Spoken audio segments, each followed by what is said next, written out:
Hello friends, welcome to teacher maker. तो आज हम बात करेंगे बिहार के 7th फेज वैकेंसी के बारे में। देखिए, वैकेंसी कब तक आएगी इस पे हम बात करेंगे। इसके पहले में भी मैंने एक अपने वीडियो में बताया कि वैकेंसी कब तक हमें देखने को मिलेगी।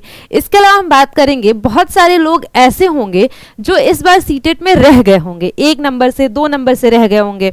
तो उन लोगों के लिए मन में ये क्वेश्चन होगा कि क्या हमें 7th फेज की वैकेंसी से पहले एक बार और सीटेट देखने को मिलेगा।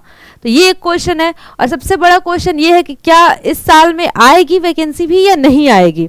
और नेक्स्ट क्वेश्चन ये है कि 7th फेज में आवेदन करने के लिए सीटेट में कितने मार्क्स हमें चाहिए। तो इन सारे क्वेश्चंस के बारे में आज बात करूंगी। देखिए, वैकेंसी के बारे में तो मैंने पहले भी बताया है कि वैकेंसी हमें इसी साल में देखने को मिलेगी। ये तो मतलब कंफर्म नहीं कहा जा सकता है, लेकिन इस साल के एंड तक, क्योंकि आप देखें तो 2024 में इलेक्शन भी है और चुनाव जो होता है वो फेब या मार्च के मंथ में होता है। तो एंड तक ये लेके जाएंगे वैकेंसी को कैसे भी करके, ताकि इलेक्शन के थोड़ा पास रहे तो लोगों को याद रहता है कि हाँ, सरकार ने नौकरी दी है। तो इस वजह से तो हमें वैकेंसी इस साल के अंत तक देखने को मिलेगी, क्योंकि कभी कहा जाता है कि नियमावली बन के तैयार हो गया है, कभी हमारे जो एजुकेशन मिनिस्टर है वो कहते हैं नियमावली तैयार हो गया है, कभी कहा जाता है कि नियमावली अभी तक बना ही नहीं है। तो क्या हो रहा है बिहार में अभी तक तो कुछ कंफर्म नहीं है। तो इस वजह से हम कह सकते हैं कि हमें वैकेंसी अभी तो देखने को नहीं मिलेगी, अभी 1-2 महीने के अंदर देखने को नहीं मिलेगी, लेकिन साल के अंत तक नवंबर दिसंबर तक हमें वैकेंसी देखने को मिलेगी। सेकेंड क्वेश्चन ये आता है कि क्या भर्ती से पहले एक और सीटेट होगा। जो लोग रह गए हैं उनके मन में ये होगा कि काश भर्ती से पहले एक और सीटेट आ जाता तो हमें भी मौका मिल जाता। तो देखिए, इसके पहले जब 2-3 साल आप देखें 2021 से, तो जो सीटेट है वो ऑनलाइन ही हुआ है। 2020 से देखें तो सीटेट क्या हुआ, ऑनलाइन हो गया। एक तो ऑनलाइन हुआ और कोविड की वजह से भी थोड़ा सा देर हुआ, कोविड-19 की वजह से थोड़ा सा देर हुआ। तो या फिर आप कह लीजिए कि ऑनलाइन हुआ तो लोगों को अंदाजा नहीं था, मीन्स कि जो भी सीबीएसई के ऑफिस, जो भी सीबीएसई कंडक्ट करा रही थी, उन लोगों को पता नहीं था कितना टाइम लगेगा, तो उसमें बहुत ज़्यादा टाइम लग गया। लेकिन अब उनको पता चल गया कि कैसे कैसे काम करना है, तो इस वजह से एक गाइडलाइन जारी की गई, एक नोटिस जारी की गई है कि अब जो है सीबीएसई क्या कराए, सीटेट को साल में 2 बार कराए। आपको पता होगा पहले सीटेट साल में 2 बार होता था, साल में 2 बार। फिर से एक नोटिस दिया गया है कि अब फिर से सीटेट साल में 2 बार होना चाहिए।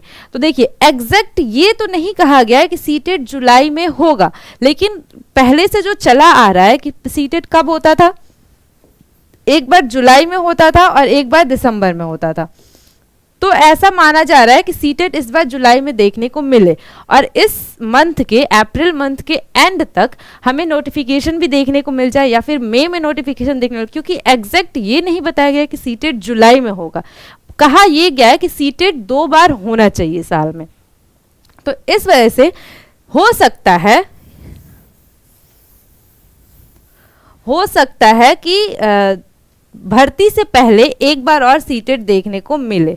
इसका जवाब हाँ भी हो सकता है कि हाँ, शायद भर्ती से पहले एक बार और सीटेट देखने को मिल सकता है, क्योंकि अगर जुलाई में होगा तो बहुत अच्छी बात है, आप लोगों को बहुत ही अच्छा मौका मिल जाएगा कि आप एक बार सीटेट क्वालिफाई कर लें, उसके बाद आप इसमें अपीयर हो सकते हैं। नेक्स्ट बात आता है कि 7th फेज में आवेदन करने के लिए सीटेट में कितने मार्क्स चाहिए। तो देखिए, जो 7th फेज की वैकेंसी है, 7th फेज में जो बहाली होती है उसमें कोई एग्जाम नहीं होता है। वो कैसे होता है, मेरिट बेस्ड होता है। आप लोगों को पता होगा कि वो मेरिट बेस्ड होता है, मेरिट बेस्ड होता है। तो इस वजह से आपके सीटेट में जितने ज़्यादा नंबर होंगे उतने ही आपके लिए वो अच्छा होगा, उतने ही आपके लिए बेनिफिशियल होगा। तो जितने सीटेट में, सपोज अगर सीटेट 150 मार्क्स का है, तो आप जितने ज़्यादा नंबर ला सकते हैं उतने ज़्यादा सीटेट में लाने की कोशिश करें। और देखिए कि जब से सीटेट ऑनलाइन हुआ है तब से सीटेट का जो लेवल है वो थोड़ा हाई हो गया है। सीटेट में क्वेश्चंस अच्छे लेवल के पूछे जा रहे हैं। अब पहले ये कहा जाता था कि आप नोटिफिकेशन आने के बाद भी आप पढ़ेंगे, सीटेट 10 दिन में पास कर लेंगे, 20 दिन में पास कर लेंगे, लेकिन अब देखें तो थोड़ा सा लेवल हाई हो गया है। सीटेट का सिलेबस और जो भी सिलेबस है या फिर क्या पढ़ना है, कैसे पढ़ना है, ये सारी चीज़ें मैं अपने चैनल पे क्लासेस भी स्टार्ट करवा दी हूँ सीटेट के, तो आप चाहें तो उससे जुड़ सकते हैं। तो सीटेट में आप 150 में से जितना ज़्यादा लाना चाहें, जितना ला सकें, जितना ज़्यादा से ज़्यादा ला सकें उतना आपके लिए अच्छा होगा। अगर आपका 140 आ जाता है तो बहुत अच्छा है, 130 आता है तो भी अच्छा है, 120 आता है तो भी अच्छा है। तो आप जितना ज़्यादा ला सकें उतना आपके लिए बेनिफिशियल होगा। लेकिन मिनिमम क्या होना चाहिए? ज़्यादा तो ठीक है, आप जितना ज़्यादा ला सके उतना अच्छा होगा, लेकिन मिनिमम कितना होना चाहिए? कम से कम कितने मार्क्स होने चाहिए ताकि हम 7th फेज का जो वैकेंसी होगा उसमें अपीयर हो पाएंगे? तो देखिए मिनिमम जो है इसमें बिहार में, हम सिर्फ बिहार की बात कर रहे हैं, बॉयज़ और गर्ल्स का, गर्ल्स को थोड़ा छूट है बिहार में, थोड़ा क्या बहुत छूट है बिहार में। तो हम देखें तो हम जनरल कैटेगरी की बात करते हैं। कैटेगरीज कितनी होती हैं? जनरल, ईडब्ल्यूएस, ओबीसी, ईबीसी भी होता है बिहार में, इसके अलावा SC, ST and physically handicapped, ये हो गया। तो हम जनरल कैटेगरी की बात करें तो अगर हम बॉयज़ की बात करें तो बॉयज़ में जनरल में 90, ईडब्ल्यूएस में भी 90, इसके अलावा यहाँ 82, ईबीसी में भी 82, इसके अलावा इन तीनों में 75। अगर आप एससी हैं, एसटी हैं या फिजिकली हैंडीकैप्ड हैं तो आपके 75 मार्क्स होने चाहिए। अगर हम गर्ल्स की बात करें तो गर्ल्स में क्या होता है? जनरल में, इसके अलावा EWS, economically weaker section, OBC, EBC, SC, ST and physically handicapped. तो हम गर्ल्स की बात करते हैं तो गर्ल्स में यहाँ क्या है? जनरल गर्ल्स को भी 82 मार्क्स चाहिए, 82, यहाँ भी 82, और इसके अलावा यहाँ 75।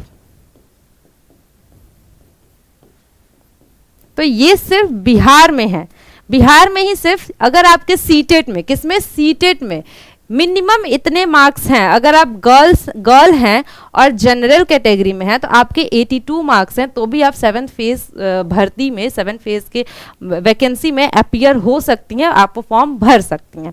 और इस बार जो फॉर्म है वो ऑनलाइन मोड में देखा जाएगा, ऑनलाइन मोड में, तो बहुत सारे लोग के लिए आसान होगा फॉर्म भरना। तो ये है, और ये सिर्फ बिहार का है, सिर्फ बिहार स्टेट का। अलग अलग स्टेट का अलग अलग होता है, लेकिन ज़्यादातर 90 और 82 ही होता है, ऐसा कोई छूट नहीं होता है। लेकिन बिहार में गर्ल्स को थोड़ा छूट दिया गया है, तो ये बिहार का है। मिनिमम अगर आपके इतने मार्क्स हैं, ये मिनिमम है, कम से कम है, तो आप इस फॉर्म को भर सकते हैं। और मैक्सिमम आप जितना चाहे उतना मार्क्स ला सकते हैं। जितना अच्छा मार्क्स होगा आपका, जितना ज़्यादा मार्क्स होगा उतना आपके लिए बेनिफिशियल होगा। तो ये बिहार के 7th फेज वैकेंसी से रिलेटेड कुछ क्वेश्चंस थे जो मेरे मन में थे, जो आपके मन में हो सकते हैं। तो इसके अलावा और भी कोई क्वेश्चन हो तो आप कमेंट सेक्शन में पूछ लीजिएगा। वीडियो अच्छी लगे तो वीडियो को लाइक जरूर करिएगा। और आप किसी भी चीज़ की तैयारी कर रहे हो, सीटेट की तैयारी कर रहे हो या किसी भी चीज़ की टीचिंग एग्जाम की तैयारी कर रहे हो, तो हमारे वीडियो को देखिएगा, हमारे चैनल को सब्सक्राइब कर लीजिए और वीडियो को लाइक जरूर करिएगा। Thank you for watching.